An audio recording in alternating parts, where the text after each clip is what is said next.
Hello and welcome to episode 5 of season 3 of Back of a Length podcast. Renee here with you as always, and right across from me, looking very tanned and dashing, is Mark. Tan? I'm not sure tanned is a word many people would use for me, to be honest. I'm still red. I went for a run before this episode, and F me, it was hot. It was hot. So, I actually spent the day, we're recording this on Waitangi Day, and I spent the day at the Ford Trophy at the Outer Oval, which was lovely. Yeah, it looked like a good little afternoon for you there. It really was, and of course I got to see Michael Rippon one more time. Anyway, kicking into it, because we don't want to talk about Michael Rippon all episode again, because we do that quite a lot. New Zealand, South Africa, first test so far. Bit of a one-sided affair, which we kind of expected, right? Yeah, we did expect that. We weren't entirely sure on who would actually play from New Zealand. We debated it a bit last week, so it was Rachin Ravindra who came into the squad, and they also left out Neil Wagner, going for 3 spinners if you include Rachin Ravindra. And I tell you what, Rachin Ravindra taking his chances. 240 runs in the first innings, and I don't even care if you're going to tell me it's the South Africa C. That is not an easy feat. Yeah, I mean, you know, Devon Conway not doing so well in this test match. Tom Latham didn't really get going in the first innings, so you know, you say it is South Africa C, but they've got some decent bowlers, so they do. I don't think that anything should be taken away from Ravindra making 240, and also picked up a couple of wickets there in the first South Africa innings as well. So yeah, he's just had a bloody day out, or a couple of days out, hasn't he?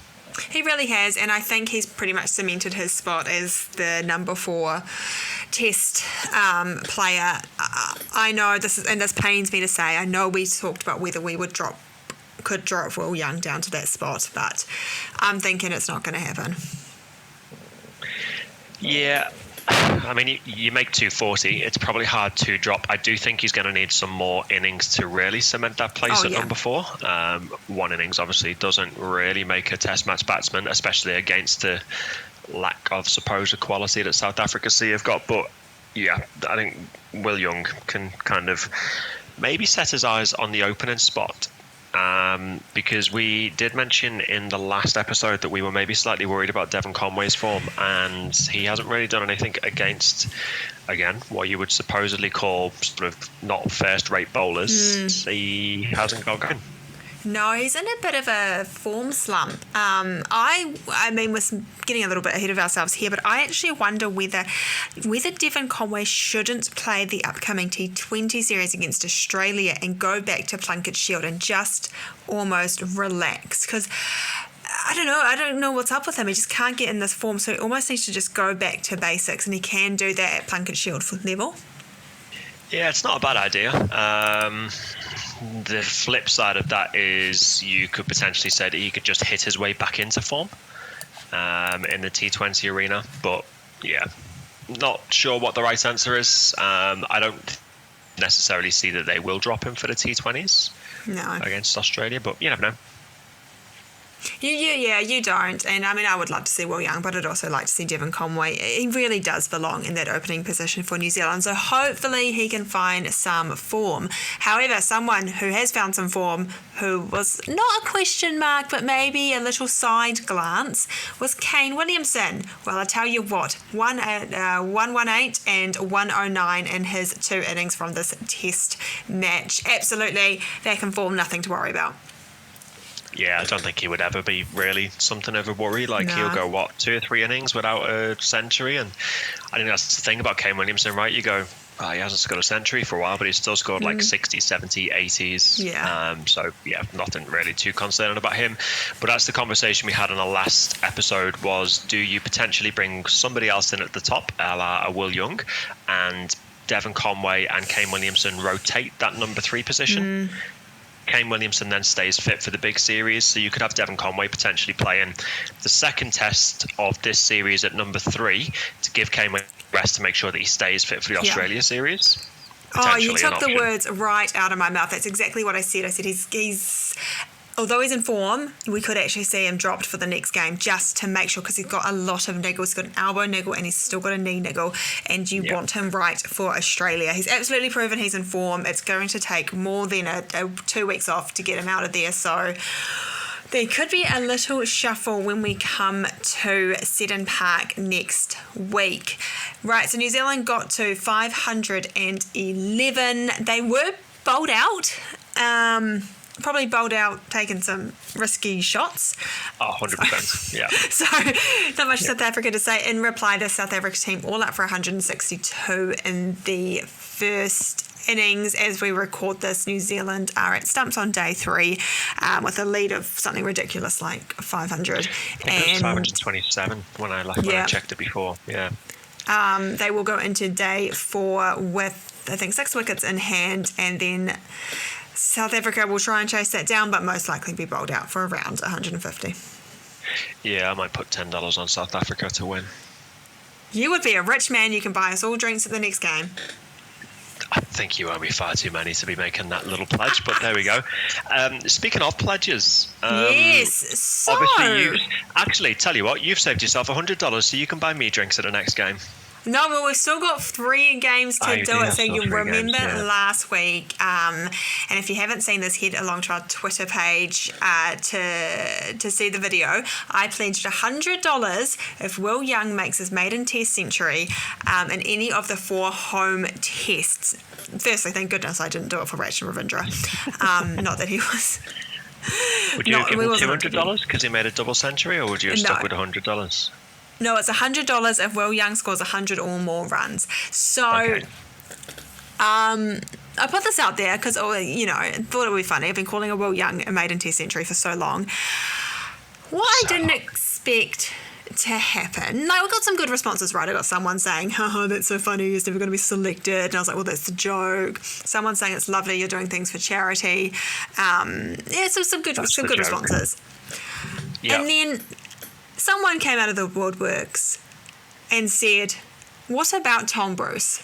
And somehow, Mark, I have awoken the Tom Bruce fan club on Twitter. If you don't know who Tom Bruce is, he's been in the domestic circuit for a number of years, probably about 10 years, and rose to sort of proximity around 2015 when he became a regular player for the Stags across all 3 formats. Made his Black Caps debut in T20s in 2017. He's got a high score of 59 not out, but he's only ever played T20 internationals.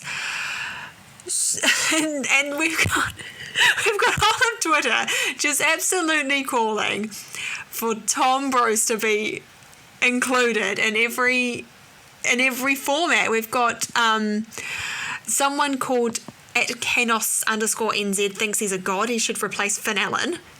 And at Fight the Tyranny thinks he should have replaced Nichols ahead of Ravindra, which, I mean, I don't think Tom Bruce. Yeah, thank goodness, because I don't think Tom Bruce is scoring 240. What do you make of the Tom Bruce fan club? Just want to point out @Canos_NZ, you can't replace somebody who's not in the squad. So Finn Allen not in the Test squad. We were talking about Will Young making a Test century, kind of putting 2 and 2 together.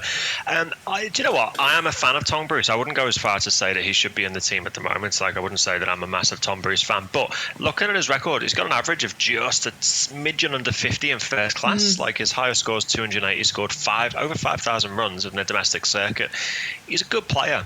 The problem is, I think that he's possibly missed his chance with I think so too. The younger players coming through. Especially like Rachin Ravindra. You're not going to drop Rachin Ravindra for a seasoned veteran. Well, I wouldn't call him veteran. He's still got a few years to go. But a seasoned player like Tom Bruce, when you can give Rachin Ravindra the opportunity now to potentially step into when Kane Williamson does inevitably retire, Rachin Ravindra's the player to take over, right? Tom Bruce isn't going to be that player. He's not long term. So no, he's 32 years old. But yeah, I see the call out. 32 years old, when you've got younger players on the circuit, it's probably a little bit too old to be making your Test debut, especially when the players come in like Rachin Ravindra and make 240 on his home Test debut. There's a lot of talent there. So, yeah. Appreciate the appreciated the interactions, but maybe not quite accurate with their thought process. the passion here, and I must say we might be wrong, because I've also seen Mitchell McClenaghan, who is a bit of a follower of us on Twitter.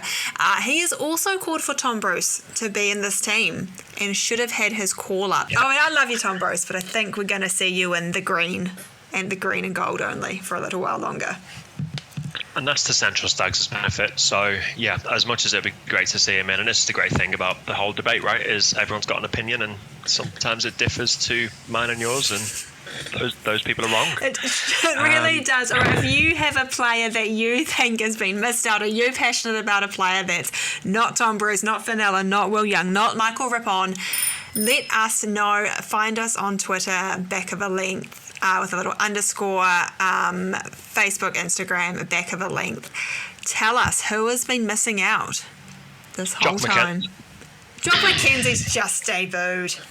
I was just about to say Jock McKenzie, and I choked on the yogurt that I was eating while you said that. Which is probably a sign that Jock McKenzie probably shouldn't be in the test team at the moment. That would be something. It would be something, but I don't see it happening anytime soon, unfortunately. Let us know if we, or you, more importantly, have somebody that you would like to see maybe knocking on the door of the test arena. Looking ahead to future tours, looking at spinners when New Zealand go to India or Pakistan, somebody like Adi Ashok, potentially, or my personal favourite, Louis Delport. Oh my gosh, Louis Delport said hello to us today as we were walking into the outer oval. He was like, hello. I was like, hello. Did he say it exactly like that? I didn't know he was English. No, not quite exactly like that. I mean, this is the Ford Trophy, so there's about 50 fans there. I think he was excited to see someone. But he did say hello to us, which is very, very sweet.